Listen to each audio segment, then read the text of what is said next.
তো hello friends, welcome to Z ionic. আজকে আমরা প্রথম কেমিস্ট্রির ভিডিও ছাড়তে চলেছি।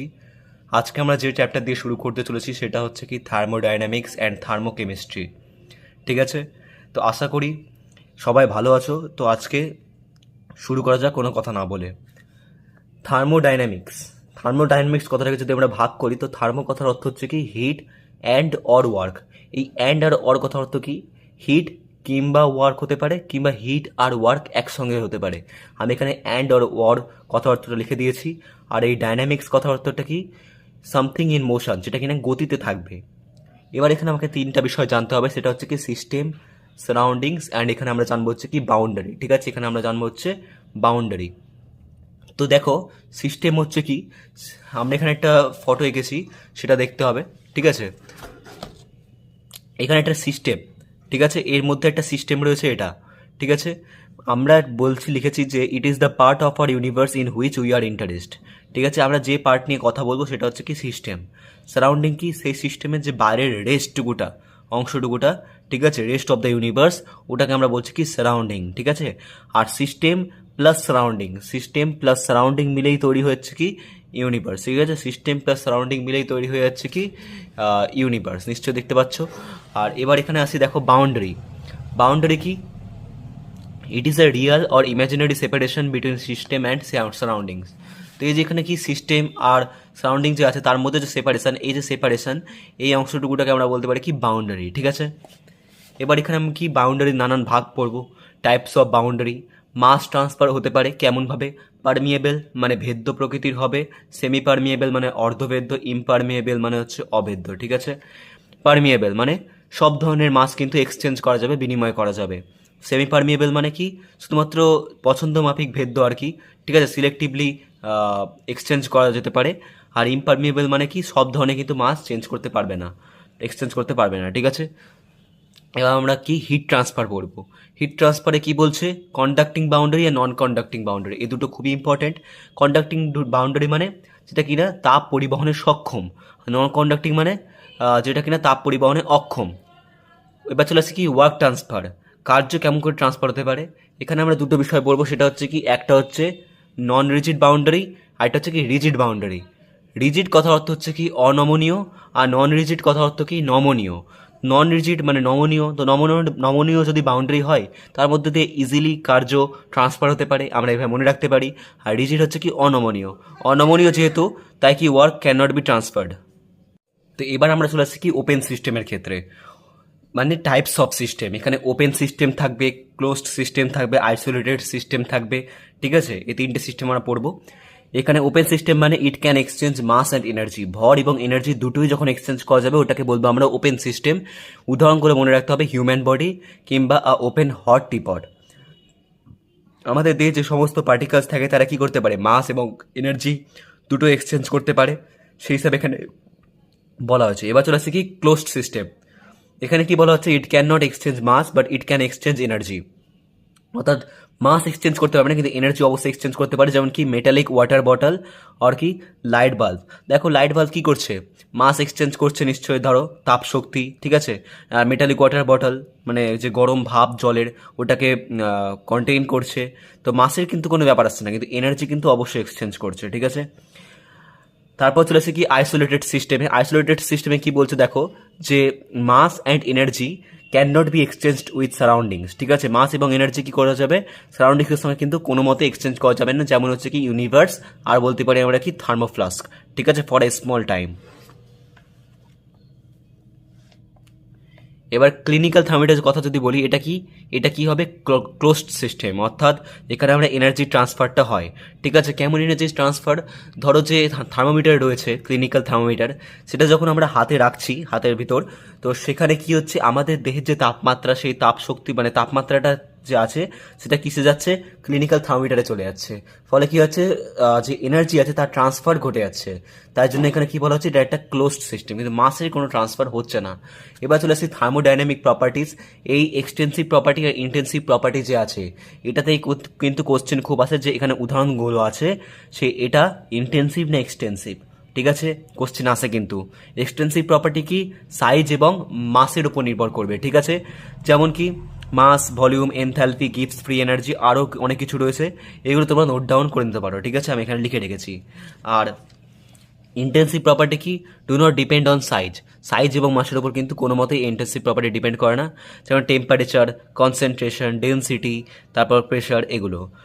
আর এখানে দেখবা যে molar hit capacity, specific hit capacity, তারপর ভিসকসিটি মানে সান্দ্রতা, সারফেস টেনশন, প্লাস পৃষ্ঠটান, তারপর পিএইচ, রিফ্র্যাক্টিভ ইন্ডেক্স, ঠিক আছে, এগুলো সব রয়েছে। আর এখানে যেমন দেখো একটা উদাহরণ লিখেছি, ডেন্সিটি ইকুয়াল টু কি মাস বাই ভলিউম। ডেন্সিটি কি, ডেন্সিটি আমি এখানে লিখলাম যে এটা হচ্ছে intensive property.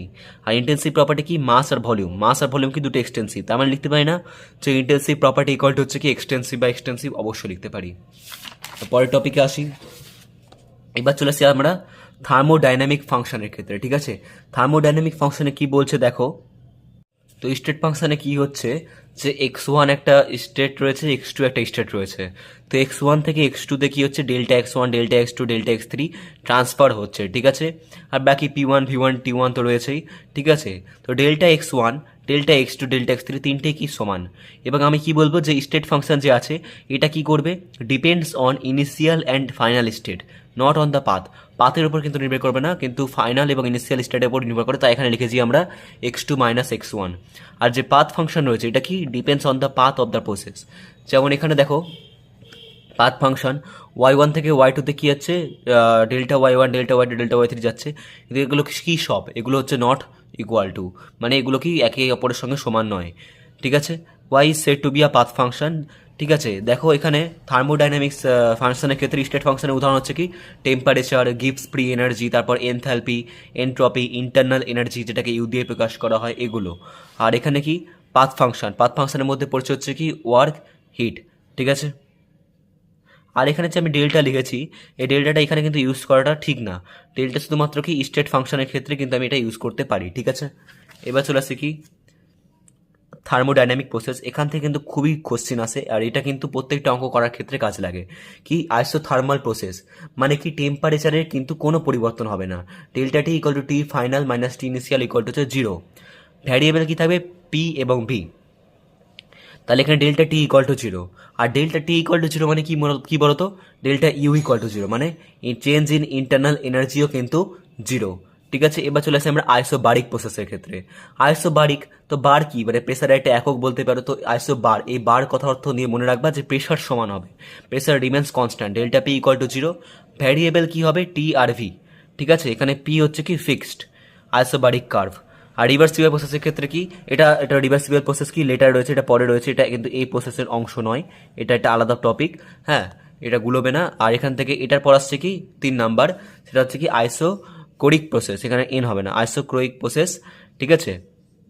No change in volume, ঠিক আছে, যার ভলিউমের কিন্তু কোনো চেঞ্জ হবে না, ডেল্টা ভি ইকুয়াল টু হচ্ছে 0, ভ্যারিয়েবল কি টি আর পি। এবার অ্যাডিয়াবেটিক প্রসেসে আসি, হিট চেঞ্জ ইকুয়াল টু 0, ঠিক আছে, হিট চেঞ্জ মানে এখানে কিউ ইকুয়াল টু হচ্ছে কি 0, ঠিক আছে। আর কিউ এখানে কি পাথ ফাংশন, তাই delta can not be use, ঠিক আছে। হিট আমরা জানলাম এখানে পাথ ফাংশন, ঠিক আছে। অ্যাডিয়াবেটিকে শুধুমাত্র কি হয়, হিট চেঞ্জটা 0 হয়, ওকে। এবার চলে আসি কি সাইক্লিক প্রসেসে। সাইক্লিক প্রসেসে বলছে initial state equal to final state. Cyclic প্রসেসে একটা ছবি দেওয়া আছে, change in state function equal to 0 মানে change in enthalpy, change in internal energy, change in entropy, ঠিক আছে, change in temperature, change in gives free energy etcetera equal to হয়ে যাবে কি 0। তো এবার আমরা আসছি কি একবারে ইন্টারনাল এনার্জিতে, ঠিক আছে। ইন্টারনাল এনার্জি ইউ, এটাকে ইউ দিয়ে প্রকাশ করা হয়, ঠিক আছে। ইন্টারনাল এনার্জি বলতে বোঝায় কোনো একটা সিস্টেমের নিজস্ব এনার্জি, ঠিক আছে। একটা সিস্টেম রয়েছে, সেখানে বিভিন্ন পার্টিকেলস রয়েছে, তো ইন্টারনাল এনার্জি কি, তার মধ্যে থাকা সমস্ত যে পার্টিকেলস রয়েছে তাদের এনার্জির হচ্ছে কি যোগফল, সামেশন, ঠিক আছে। আমি ইউ ইকুয়াল টু কি লিখতে পারি, E potential, E kinetic energy, E rotational, E electrical plus dot dot dot dot, বিভিন্ন যে পার্টিকেল রয়েছে এর মধ্যে, সে প্রত্যেকটা পার্টিকেলের কি হচ্ছে এনার্জি, আমরা যোগফল হচ্ছে কি ইন্টারনাল এনার্জি। এক্সটেন্সিভ প্রপার্টি আমরা জানি, স্টেট ফাংশন, ইউনিট কি জুল, ক্যালোরি, আর্ক, যে কোনো দিতে পারি, ঠিক আছে। আর এটা মনে রাখবা, এই যে প্রত্যেকটা পার্টিকেল এনার্জি আমি যে কাউন্ট করছি, ক্যালকুলেট করছি, এটা কি হয় বম্ব ক্যালোরি মিটার দ্বারা কিন্তু মাপা হয়, ঠিক আছে। এবার চলে আসি আমরা কি হিটে, হিট কিউ, ঠিক আছে, energy unit joule, calorie, path function extensive হয়। এখানে একটা ইম্পর্টেন্ট পয়েন্ট, সেটা হচ্ছে কি ইন্টারনাল এনার্জি যে আছে is a function of temperature and volume, ঠিক আছে, এটা কি টেম্পারেচার এবং ভলিউমের function. We can not measure the exact value of U but we can measure change in internal energy. আমরা ডেল্টা ইউ মান বার করতে পারি, কিন্তু ইউ এর মানটা আমরা সরাসরি বার করতে পারি না। চেঞ্জ ইন ইন্টারনাল এনার্জি আমরা কিন্তু নির্ণয় করতে পারি। ঠিক আছে, এবার দেখো এটা হচ্ছে কি ওয়ার্ক। এখন আমরা বলবো হচ্ছে ওয়ার্ক। ওকে, দেখো তো আমি কি করলাম, এখানে এখানে কিছু একটা জল ছিল এইটুকু ধরো আছে, ঠিক আছে, এটার আয়তন হচ্ছে কি V1। হ্যাঁ, আর এখানে কি হচ্ছে, আমি একটা উপর থেকে প্রেশার দিলাম, প্রেশার দেওয়ার ফলে কি জলটা একটু বাড়লো, তো এখানে কি হয়ে গেল, এটা হয়ে গেল কি V2। তো ফাইনাল ভলিউম, এটা হচ্ছে ইনিশিয়াল ভলিউম। তার এটা কি হচ্ছে কি এরিয়া, ঠিক আছে, এটা হচ্ছে এ। আর এইটুকু যে বাড়লো অংশটা, এটা হচ্ছে কি এল, লেন্থ এল দিয়ে আমি প্রকাশ করেছি। তো আমরা ফিজিক্সে জানি যে ওয়ার্ক ইকুয়াল টু কি F.L লিখতেই পারি আমরা, তাহলে FL cos থিটা লিখতে পারি।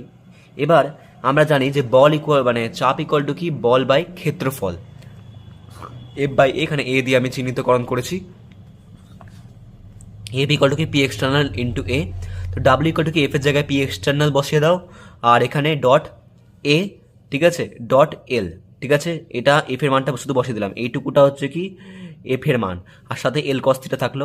এবার এ মানে কি দৈর্ঘ্য ইন্টু প্রস্থ, আর এল মানে ধরে নাও তুমি উচ্চতা, ধরে নাও না উচ্চতা, তাহলে দৈর্ঘ্য ইন্টু প্রস্থ ইন্টু উচ্চতা মিলে কি হয়ে যায়, আয়তন হয়ে যায়। তাহলে P external delta V cos theta লিখতে পারি আমরা, চেঞ্জ ইন ভলিউম। তো পি এক্সটার্নাল ইকুয়াল টু কি V2 মাইনাস V1 মানে final volume minus initial volume cos theta. ঠিক আছে, এবার দেখো আমি যদি এক্সপ্যানশন ঘটাই, ঠিক আছে, এক্সপ্যানশন মানে প্রসারণ, তাহলে কি আছে, থিটা ইকুয়াল হচ্ছে 180 ডিগ্রি। কম্প্রেসারটা আমি এদিকে দিচ্ছি আর উপরের দিকে যাচ্ছে, তো কি হচ্ছে বিপরীত দিকে যাচ্ছে, তো থিটা ইকুয়াল টু কি 180 ডিগ্রি। তো কস থিটার মানে কস 180 ডিগ্রি মান কি হচ্ছে -1, তাহলে এক্সপ্যানশনের ক্ষেত্রে ওয়ার্ক হয়ে যাবে কি নেগেটিভ। আর ফর যদি কম্প্রেস করি আমি, তাহলে কি হচ্ছে প্রেশার নিচে দিচ্ছি আর ভলিউমও কম্প্রেস হয়ে যাচ্ছে, তাহলে কি একই দিকে থিটা ইকুয়াল টু 0 ডিগ্রি, তাহলে কস 0 ডিগ্রি ইকুয়াল টু 1। ঠিক আছে, কম্প্রেশনের ক্ষেত্রে ওয়ার্ক হয়ে যাবে কি পজিটিভ। ওকে, এবার তাহলে আমার কাছে সূত্র আসছে, দেখো ওয়ার্ক ইকুয়াল টু কি minus P external V2 minus V1। এখানে আর কস থিটা লিখবো না, যেহেতু কস থিটা বা কস 180 ডিগ্রির কারণে আমি এখানে মাইনাসটা পেয়েছি। ঠিক আছে, এবার দেখো এক্সপানশনের ক্ষেত্রে কি V2 গ্রেটার দেন V1। ঠিক আছে, অবশ্যই নিশ্চয়ই বুঝতে পারলে যে V2 গ্রেটার দেন V1 কেন। হ্যাঁ, তাহলে V2 মাইনাস V1 লিখবো আমরা। ঠিক আছে, এক্সপ্যানশন মানে কি, ধরো 1 লিটার থেকে 5 লিটার হয়ে গেল, ওটাকে আমরা এক্সপ্যানশন বলবো, কোশ্চেন এইভাবে দেওয়া থাকবে। কিন্তু 5 লিটার থেকে ধরো 4 লিটার হয়ে গেল, মানে কমে গেল ফাইনাল ভলিউমটা, সেটা হয়ে যাবে কি কম্প্রেশন, মানে V2 কি লেস দ্যান V1। ওকে, তাহলে এক্সপ্যানশনের ক্ষেত্রে কি ওয়ার্ক সর্বদা নেগেটিভ, কম্প্রেশনের ক্ষেত্রে সর্বদা ওয়ার্ক পজিটিভ, এটা ক্লিয়ার করতে হবে। এবার এখানে সাইন কনভেনশনটা একটা ইম্পর্টেন্ট টপিক, এটা কিন্তু অনেক কোশ্চেনের ক্ষেত্রে কোশ্চেন বুঝতে সাহায্য করতে পারে। যেমন ধরো এটা একটা স্টেট রয়েছে, অবস্থা রয়েছে, হ্যাঁ, আমি এখানে কি করছি, একটা ওয়ার্ক দিচ্ছি, তো আমি কি লিখবো, work is done on the system. আমি এখানে তাপ দিচ্ছি, কি লিখবো, heat is absorbed by the system. ঠিক আছে, এটা কি ওয়ার্ক প্রয়োগ করলো, তাহলে -W, তাহলে এখানে কি মানে ওয়ার্ক প্রয়োগ করলাম, তাহলে +W, হিট প্রয়োগ করলাম +Q, ওয়ার্ক করলো এই বস্তুটা, তাহলে এখানে -W হয়ে গেল, work is done by the system, এটা কি একটা সিস্টেম, তাই বাই দ্য সিস্টেম হয়ে গেল। আর এটা কি -Q মানে হিট রিলিজ করলো, heat is released from the system. ঠিক আছে, এবার দেখো যখন পি এক্সটার্নাল ফ্রি এক্সপানশনের ক্ষেত্রে হবে এটা, যে এক্সটার্নাল যে প্রেশার সেটা হয়ে যাবে কি 0, তার মানে ডাব্লিউ ইকুয়াল টু কি minus P external V2 minus V1, তার মানে কি হয়ে যাবে, ওয়ার্ক ইকুয়াল টু 0। ওকে, যেমন এখানে একটা অঙ্ক দিয়ে আছে, এই অঙ্কটা একটু দেখো তোমরা। এখানে বলেছে find work in each case, কি when 1 mole of ideal gas in 10 liter container and 1 atmosphere is allowed to enter a vacuum bulb of capacity 100 liter। ঠিক আছে, এটা আমরা 100 লিটারটাকে কিন্তু বেশি প্রাধান্য দিব না, কারণ এখানে বলেছে to enter a vacuum bulb of capacity বলছে 100 লিটার, আমাকে এটা করতে বলেনি 100 লিটার। ঠিক আছে, আমাকে ভ্যাকিউম করতে হবে, তো ভ্যাকিউম মানে কি, এটা কি 0 হয়ে যাবে পুরোটা। ঠিক আছে, V2 মাইনাস V1, তাহলে এখানে minus P external V2 minus V1 কি ওয়ার্ক হয়ে যাবে 0, এটা এ কেসের ক্ষেত্রে।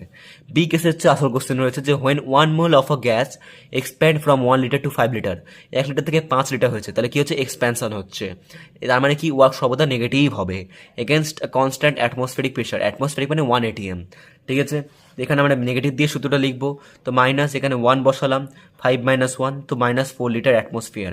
ঠিক আছে, আর অ্যাজ দ্য গ্যাস ইজ কি এক্সপ্যান্ডিং, তাই আমি এখানে কি করছি, মাইনাস চিহ্ন দিচ্ছি। এবার লিটার অ্যাটমসফিয়ার থেকে তোমাকে কি করতে বলতে পারে, যে জুলে কনভার্ট করো, তো আমাকে এই সূত্রটা মনে রাখতে হবে, সূত্র তো না, এই তথ্যটা মনে রাখতে হবে যে 1 লিটার অ্যাটমসফিয়ার ইকুয়াল টু হচ্ছে কি 101 101.3 জুল, ঠিক আছে, 101.3 জুল।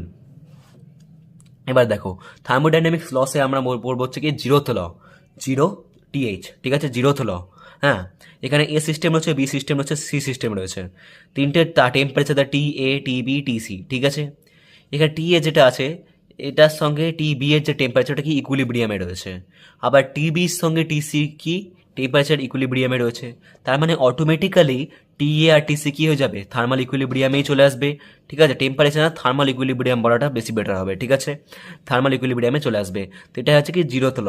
আমি এখানে লিখেছি যে if A is in thermal equilibrium with B and B is in thermal equilibrium with C, then automatically A will be in thermal equilibrium with C, ঠিক আছে। TA equal to TB, TB equal to TC মানে কি হয়ে যাবে, TA equal to TC, normal calculation. এবার কি এক্সাম্পলে আসি, clinical thermometer, ঠিক আছে, জিরোথ ল যদি বলতে পারো, এটা হচ্ছে কি ক্লিনিক্যাল থার্মোমিটার হচ্ছে উদাহরণ, ঠিক আছে। এবার চলে আসি আমরা কি থার্মোডাইনামিক্সের লগুলোতে। আজকে আমরা ফার্স্ট লটাই কমপ্লিট করব, ঠিক আছে, তারপর ভিডিওটা এখানেই শেষ করবো, ঠিক আছে। তো দেখো ফার্স্ট লতে কি বলছে, U1 U2, মানে এখানে একটা স্টেট 1 রয়েছে, স্টেট 2 রয়েছে। এটা কি রয়েছে, ইউ মানে ইন্টারনাল এনার্জি, এখানেও ইন্টারনাল এনার্জি দিয়েছে। কিউ আমি প্রয়োগ করলাম, হিট প্রয়োগ করলাম, এখানে কি করলো, ওয়ার্ক করলো, তাহলে work is done by the system, আর heat is absorbed by the system, ঠিক আছে। তাহলে U1 প্লাস কিউ হয়ে যাবে, যেহেতু অ্যাবজর্ব হলো, যেহেতু ডাব্লু ওয়ার্ক ডান করলো, তাহলে এখানে মাইনাস ডাব্লু হয়ে যাবে, ঠিক আছে। এবার কি, তাহলে U2 minus U1 equal to Q plus W লিখতে পারি। এবার U2 মাইনাস U1 মানে আমরা লিখতে পারি না চেঞ্জ ইন ইন্টারনাল এনার্জি, মানে ডেল্টা ইউ ইকুয়াল টু গেল কি কিউ প্লাস ডি। এবার ডাব্লিউ ইকুয়াল টু আমরা জানি minus P external V2 minus V1, তাহলে সব মিলিয়ে সূত্র আসছে delta U equal to Q minus P external delta V, ঠিক আছে। এবার দেখো এই সূত্র থেকে আমরা বিভিন্ন মানে সিচুয়েশনে আসবো, যে আইসোকোরিক প্রসেসের ক্ষেত্রে delta V equal to zero আমরা পড়েছি। তো তার মানে কি, এখানে সূত্র যদি দাও delta V equal to zero, তার মানে কি delta U equal to Q minus zero, তার মানে ডেল্টা ইউ ইকুয়াল টু হচ্ছে কিউ, ঠিক আছে। এবার দেখো আইসোথার্মাল প্রসেস, ঠিক আছে, delta T equal to zero, delta T equal to zero মানে ওখানে আমি বলেছি delta U equal to zero হবে। তো delta U equal to zero মানে কি, Q equal to minus W হতে পারে, কিংবা minus Q equal to W হতে পারে। Heat is released from the system, হ্যাঁ, ইকুয়াল টু হচ্ছে হিট ইজ, এটা মানে দেখো আমি এইটা মানে বলছি যে হিট কি হচ্ছে, রিলিজ হয়েছে মাইনাস, যেহেতু heat is release from the system equal to কি work is done on the system. আর এটা মানে আমি এখানে লিখেছি দেখো Q equal to minus W, heat is plus আছে, এখানে কি আছে প্লাস চিহ্ন আছে, তার মানে heat is absorbed by the system, minus যেহেতু আছে work is done by the system, নিশ্চয়ই বুঝতে পেরে গেছো, ঠিক আছে। এবার দেখো এখানে 3 নাম্বার যে সিচুয়েশন সেটা হচ্ছে কি অ্যাডিয়াবেটিক প্রসেস, ঠিক আছে, কিউ ইকুয়াল টু জিরো মানে চেঞ্জ ইন হিট, ঠিক আছে, ইকুয়াল টু জিরো, তার মানে ডেল্টা ইকুয়াল টু হচ্ছে কি ডাব্লু। এবার সাইক্লিক প্রসেসের ক্ষেত্রেও কি হয়ে যাবে, ওই সাইক্লিক প্রসেসের ক্ষেত্রেও সেমটা হবে, সেটা কিসের মতো হবে, সেটা হয়ে যাবে কি আইসোথার্মাল প্রসেসের মতো, ওকে। দেখো আমি এখানে লিখেছি সেটা হচ্ছে কি delta U equal to zero মানে delta U equal to Q plus W, আর এখানে zero equal to Q plus W মানে minus Q equal to W, আর Q equal to minus W. নিশ্চয়ই এখান থেকে সাইন কনভেকশন দিয়ে সিস্টেমটা লিখতে পারবে। এবার চলে আসে কি এনথালপিতে, ঠিক আছে, একটা খুব ইম্পর্টেন্ট টপিক। এনথালপিতে কি বলছে দেখো, যে H equal to U plus PV, হ্যাঁ, enthalpy state function, extensive property, H equal to কি স্মল এফ, ওটা আমরা আসছি, এই টপিকটা পরে বুঝছি। টিপি আলাদা মানে temperature pressure, unit of enthalpy কি জুল আর ক্যালোরি। এবার ক্যালকুলেশন কিন্তু এখান থেকে স্টার্ট। এইচ ইকুয়াল টু আমরা কি দেওয়া আছে, H equal to U plus PV, তো আমি কি করবো ডেল্টা লাগাবো সব ক্ষেত্রে, delta H equal delta U plus delta PV. D X Y আমি কি লিখতে পারি, X D Y plus Y D X, তেমনি এখানে আমি ডেল্টা ইউকে লিখতে পারি U two minus U one plus এখানে P two V two minus P one V one. এবার এখান থেকে এখানে চলে আসছে যা ডেল্টা এইচ ইকুয়াল টু কি ডেল্টা ইউ প্লাস আমি এখানকার মতো করে দিতে পারি P delta V plus V delta P. এবার পি যদি কনস্ট্যান্ট হয়ে যায় মানে ডেল্টা পি যদি জিরো হয়ে যায়, তাহলে সূত্র আমার কি চলে আসছে, এইটুকু অংশটা পুরোটা জিরো হয়ে যাচ্ছে, কারণ ডেল্টা পি এর মান জিরো, হ্যাঁ, তাহলে কি থাকছে পরে delta H equal to delta U plus P delta V. এটা হচ্ছে কি যে যখন প্রেশার কনস্ট্যান্ট হয়ে যাবে এটা হচ্ছে কি সূত্র, ঠিক আছে। এবার আদর্শ গ্যাসের ক্ষেত্রে দেখো আমরা জানি পিভি ইকুয়াল টু এনআরটি, ওকে। এবার ডেল্টা এইচ ইকুয়াল টু কি ডেল্টা ইউ প্লাস হচ্ছে কি ডেল্টা পিভি, এই পিভিকে লিখতে পারি আমরা এনআরটি, তাহলে ডেল্টা ইউ ইকুয়াল টু হয়ে যাচ্ছে কি ডেল্টা এনজি আরটি, ঠিক আছে, ডেল্টা এনজি আরটি। এনজি হচ্ছে কি ফর গ্যাস, কি এনজিটা কেমন করে বার করতে হয় আমি ওটা লিখছি। তো আমাকে তার আগে মনে রাখবে সূত্রটা হচ্ছে ডেল্টা এইচ ইকুয়াল টু কি delta U plus delta n g R T. আমাকে কিন্তু এখানে সব জানা আছে, শুধু এইটা বাদে ডেল্টা এনজি। আমি বলে দিচ্ছি আরেকবার, ডেল্টা এইচ মানে কি change in enthalpy, delta U মানে চেঞ্জ ইন ইন্টারনাল এনার্জি, আর মানে হচ্ছে কি সার্বজনীন গ্যাস ধ্রুবক, আর টি মানে হচ্ছে কি টেম্পারেচার। ডেল্টা এনজিটা কি দেখো, আমি এখানে একটা রিয়াকশন দিয়েছি, small A capital A, small B capital B, small C capital C, small D capital D. একটা জিনিস লক্ষ্য করে এখানে কিন্তু প্রত্যেকটা গ্যাস রয়েছে, ঠিক আছে। আর small A, small B, small C, small D এগুলো কি, এগুলো কেন বলতে পারি না যে স্টয়চিওমেট্রিক কোএফিসিয়েন্ট, অবশ্যই বলতে পারি। তার মানে ডেল্টা এন যে আমি এখানে কি লিখতে পারি দেখো, খুবই ইম্পর্টেন্ট, ভিবিআই এক কথায় অনেক জায়গায় কাজে লাগবে অনেক অঙ্কের ক্ষেত্রে, যে summation of stoichiometric coefficient of gaseous product. এখানে গ্যাসিয়াস প্রোডাক্টটা কে, প্রোডাক্ট হচ্ছে এই দুটো, আর এর স্টয়চিওমেট্রিক কোএফিসিয়েন্ট কারা, সি আর ডি। তো এদের সামিশন মানে যোগফল, আর মাইনাস কি summation stoichiometric coefficient of gaseous product, ঠিক আছে, গ্যাসিয়াস রিঅ্যাক্ট্যান্ট, সরি খুব ইম্পর্টেন্ট, ভুল বলে দিয়েছি একটু, গ্যাসিয়াস রিঅ্যাক্ট্যান্টকে মাইনাস করতে হবে। গ্যাসিয়াস রিঅ্যাক্ট্যান্ট মানে বিকারক, এরা এ বি, ঠিক আছে, স্মল এ এখানে স্মল বি। তাহলে এখানে সূত্রটা কি আসছে, delta N G equal to আমি লিখতে পারি সি প্লাস ডি মাইনাস এ প্লাস বি। তো অবশ্যই একটা জিনিস মেন রাখতে হবে মাথায়, সেটা হচ্ছে গ্যাসিয়াস হতে হবে। ধরো এখানে কি আছে, H2 চলে আসছে, লিকুইড চলে আসছে, তো আমি এটা কিন্তু স্টয়চিওমেট্রিক কোএফিসিয়েন্ট আমি ধরবো না, যদি এটা লিকুইড হয়ে যায়, গ্যাস আছে বলে আমি এটাকে ধরছি, ঠিক আছে। তো এটা জানবে যে delta N G equal to কি সি প্লাস ডি মাইনাস হয়ে যাচ্ছে কি এ প্লাস বি। যেমন দেখো এখানে আমি দুটো উদাহরণ দেখাচ্ছি তোমাকে, যে N2+3H2 মিলে হয়ে গেল কি 2NH3, তিনটেই গ্যাস। তাহলে এখানে ডেল্টা এন জি কি হয়ে যাবে, গ্যাসিয়াস প্রোডাক্ট এটা, ঠিক আছে, টু টু প্লাস কি 0, মাইনাস হয়ে যাবে কি গ্যাসিয়াস রিঅ্যাক্ট্যান্ট মানে এখানে কি 1 রয়েছে, আর এখানে 3 রয়েছে, 1+3, তো -2 হয়ে গেল, ঠিক আছে। তার মানে এখানে কি মাইনাস যেহেতু আসলো, তার মানে কি হয়ে যাবে, তুমি যদি এই সূত্রে এখানে বসাও মাইনাস, তার মানে ডেল্টা ইউ মাইনাস সামথিং হয়ে যাচ্ছে। তো ডেল্টা এইচ কি হচ্ছে, লেস দ্যান হয়ে যাচ্ছে ডেল্টা ইউ, ওটা এখানে লিখেছে ডেল্টা এইচ কি লেস দ্যান ডেল্টা ইউ, নিশ্চয়ই বুঝতে পেরে গেছো। এবার H2 প্লাস হাফ O2 মিলে হচ্ছে কি H2O, ঠিক আছে, এখানে ও, এখানে তাই জন্য এখানে করলাম কি হাফ O2, নিশ্চয়ই ব্যালেন্সটা পারো। আর এখানে কি দুদিকে গ্যাস, এখানে কি হচ্ছে লিকুইড, তো ডেল্টা এন যে কি হয়ে যাবে 0। এখানে কেন 0 ধরলাম, এখানে 1 কেন লিখলাম না, কারণ এটা লিকুইড আছে, তো এটা কিন্তু মাথায় রাখতে হবে, 0 মাইনাস 1 প্লাস হাফ, হ্যাঁ ইকুয়াল -3/2, এখানে কি delta H less than delta U. এবার এটা গ্রেটার দ্যানের ক্ষেত্রেও লিখে দেখিয়ে দিচ্ছি, CO3, সলিডের ক্ষেত্রেও কিন্তু আমি লিখবো না এটা, CaO প্লাস CO2, একটাই গ্যাস আছে, তার মানে ডেল্টা এন কি 1, কিছু দেখার দরকার নাই, ঠিক আছে। ধরো এখানে শুধু 1 থাকছে, তখন কিন্তু -1 হয়ে যাবে, হ্যাঁ পার্থক্য হয়ে যাবে। ডেল্টা নিশ্চয়ই বুঝতে পারলাম আমি কি বলতে চাইছি, ডেল্টা এইচ ইকুয়াল টু কি ডেল্টা ইউ প্লাস আরটি। তো এখানে কি ডেল্টা এন আমি 1 বসাচ্ছি, তো এখানে কি হয়ে যাবে, ডেল্টা ইউ প্লাস সামথিং হয়ে যাচ্ছে না, তার মানে কি ডেল্টা এইচ কি এই ডেল্টা ইউ থেকে বড় হয়, ডেল্টা এইচ কি হয়ে গেল গ্রেটার দ্যান ডেল্টা ইউ, ঠিক আছে।